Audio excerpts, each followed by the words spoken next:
Well, what I'm going to do this time, I'm basically preaching the same gospel all the time. It goes deeper and deeper. And it's sometimes better to talk to people in person and privately to get some points across, because some of the things that I teach demand a little practice, and I have to kind of see what the person's able to do. But in generalities, people want change. They want to become better as a person. Well, what gets in the way of that? Well, anxiety. Anxiety over things that have happened in the past, and anxiety about the future. And there's always a feeling of helplessness associated with that kind of anxiety, right? Right. Well, how do you overcome the anxiety? Well, first let's lay out the path of change that's necessary. All right? And to understand that path of change, you have to understand what helplessness does. Helplessness is at the root of greed. It's at the root of, more precisely, symbolic struggles for needs that were once associated, or you anticipate to be associated, with helplessness. Okay? So how do you treat that? Well, you need wisdom and compassion. Compassion is the empathy that you need to be able to feel what once you couldn't, and unlearn that anxious anxiety, that helplessness. So unlearning that helplessness is very important. Also, when you're approaching things that you want to do in your life, you confront that anxiety again, that helplessness. And so what helps with that? Understanding, wisdom. This is what helps, you see. So there's a path toward change. And that path involves feeling what happened to you and what's happening to you. And to feel those things, to feel that helplessness, that unlearns it. And to feel that helplessness, you need something called mindfulness, which has to do with, that level of safety that you feel to allow yourself to do this unlearning, to fight against this helplessness.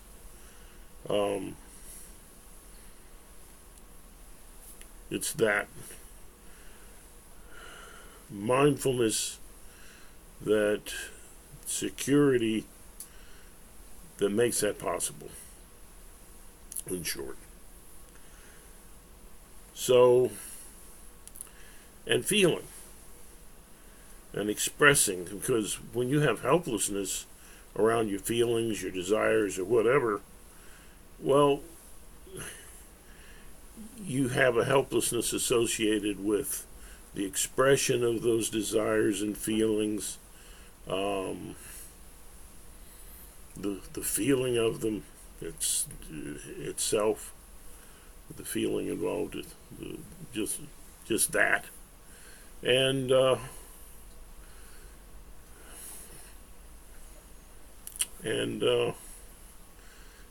what does that do? Well, when you feel those things, I can say, you unlearn some of the helplessness. So the first point, and this is a process that goes deeper and deeper and deeper, is that you feel what happened to you, the things that you can handle, and the things that that you desire, that you're anxious about. You feel those things. Well, why? So that you can unlearn the helplessness, so that you can express what you felt helpless to express, either your desires or your original reactions to traumas and deprivations that may have occurred in the past, because that's the root of the helplessness in your past. So once you feel these things, then you know what you've lost as a result, or what you may lose. And then feeling that loss, you can overcome that loss. You can grieve that loss, okay? The real losses, the losses that are involved with desires, I never went to school, I didn't do this, I didn't do that. Feeling those losses allows you to accept them. And going back to things that happened to you in the past that cause you to search for things that are symbolic of those needs and feelings in the past, which is the root of greed and a lot of the addictions that people have. So, knowing what you lost is a major step. The next step is to grieve that loss, as I said. To grieve about those things that you've lost or that you didn't have that would help you with your desires or whatever. Grieve it. Let it go. That's the next step. You grieve to let go. Why? There's another big step involved with that. And that big step is forgiveness. Stop blaming yourself. Stop blaming other people. Forgive. All right? And this is all a matter of degree, because this is a process that's done over and over and goes deeper and deeper.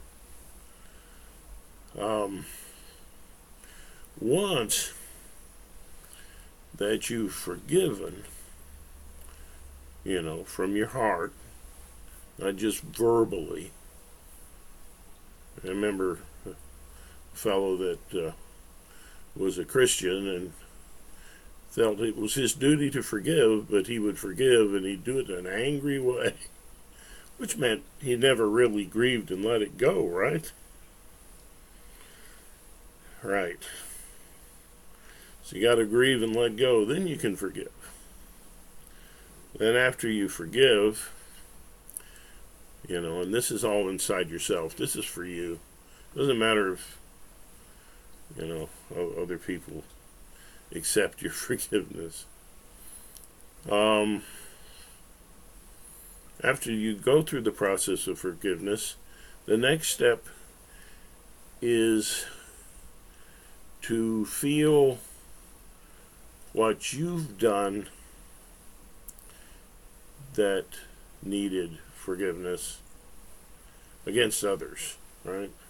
And maybe against yourself. Now, that's remorse. And the beautiful thing is, once you've felt genuine remorse, understand then that you're no longer, to some extent, the person who did those things. And that's regardless of whether anybody wants to forgive you. That you is gone.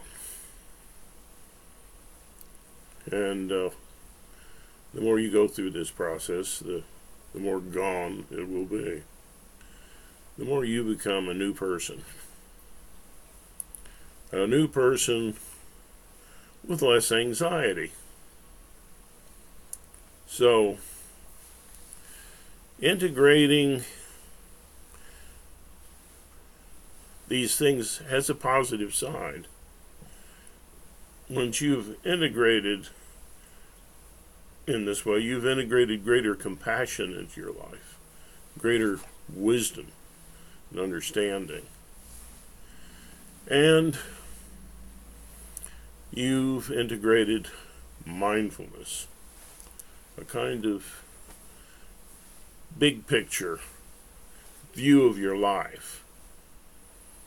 You know, that mindfulness is how you're outside of your life. And mindfulness is how you can express powerful emotions. And you might get loud, right? But you might get really upset, but you're mindful. Part of you is mindful while you're going through and reliving these things. Okay? So, reliving is the key. That starts it all. And mindfulness is the strength that you need to be able to do that. That mindfulness will also grow. Now, what is that mindfulness in you? Well, I've had a lot of names for it. It's a part of you that's more creative. It's a part of you that is the artist of your life. It can get outside of your whole life. And that empathy you find, that empathetic you, well, that's the caregiver in you.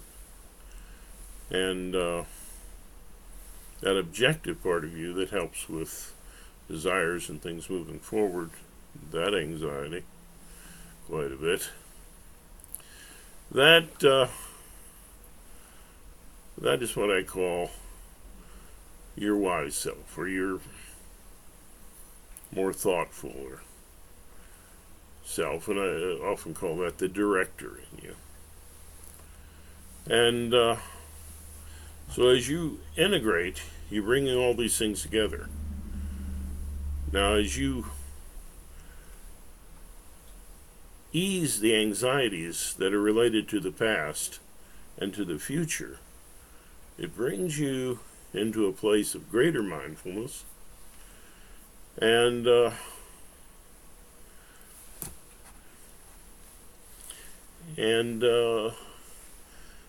that means you have more power over your life.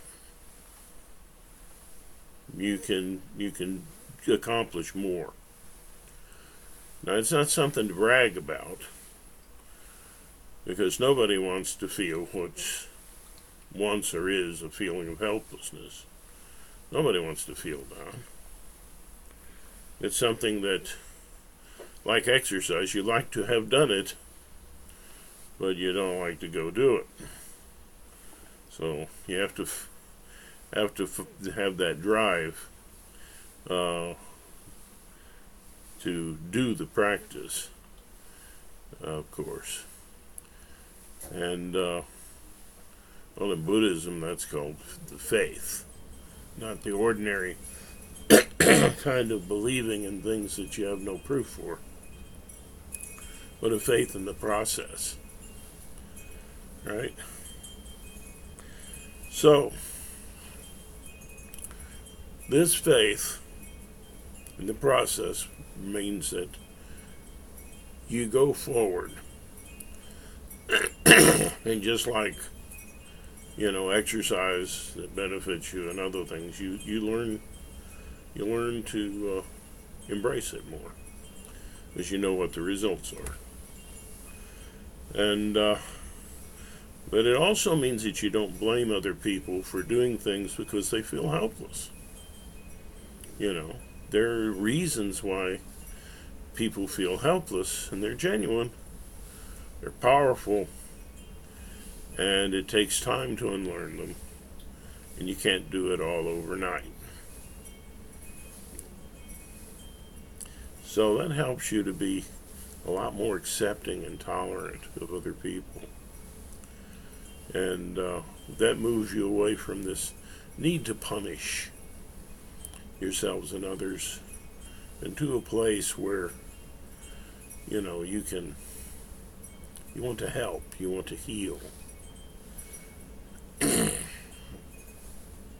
reminded of a story I just heard.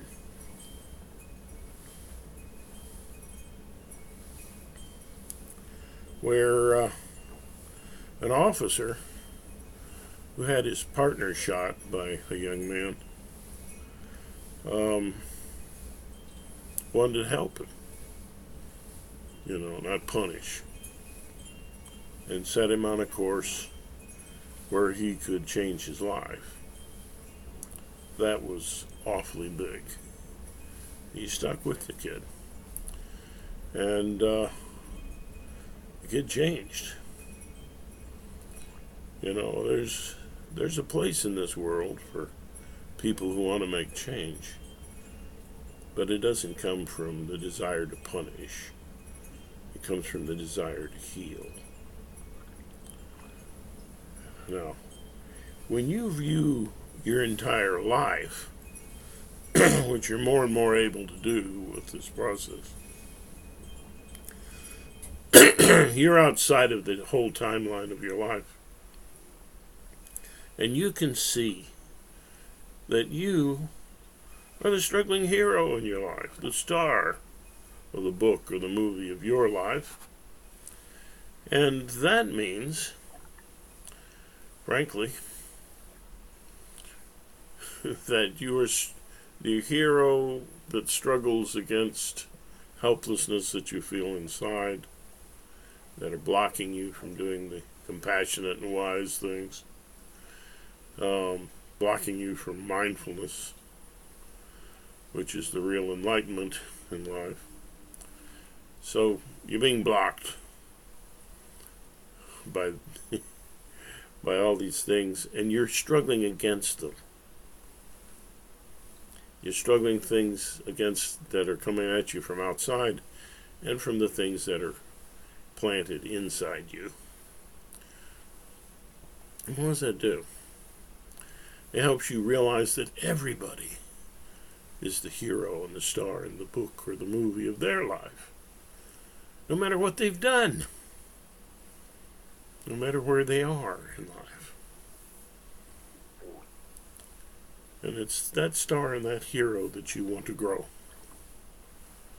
And different religions call it different things. Buddha nature, Christ nature, whatever you want to call it. It means you're a better person. But without this process, I know that I was never able to change. Oh, I wanted to change. I was far from perfect, and I still am. But how did I get any progress? Well, I was baptized I don't know how many times. Full dunking. Didn't help. I had, realizations of oneness with the universe and all these things, which are just the way you see things when you were an infant. Didn't help. Not much. Maybe a little. Had all these different deep experiences. um, for which, people gave me praise I didn't deserve and blame that I didn't deserve, I don't think. But anyway, I'm sure as you look at your life, you'll see those things. You can be disliked because you're perceived as too smart. You can be disliked because you're perceived to be too dumb. You can be perceived as someone who's unlikable because you're overweight or you're skinny. I mean, get over that. Nobody's perfect. Don't look around for a guru. The only real guru is when people work together in love. It's the love that's the guru. Love is about meeting human needs, which is about wisdom, compassion, and mindfulness. Okay? So that's pretty much what I've got to say at this point in time. Forgive me, I'm not a professional speaker. I guess that's pretty obvious. But I hope that the message, gets across. And that's why I'm doing this video. Peace.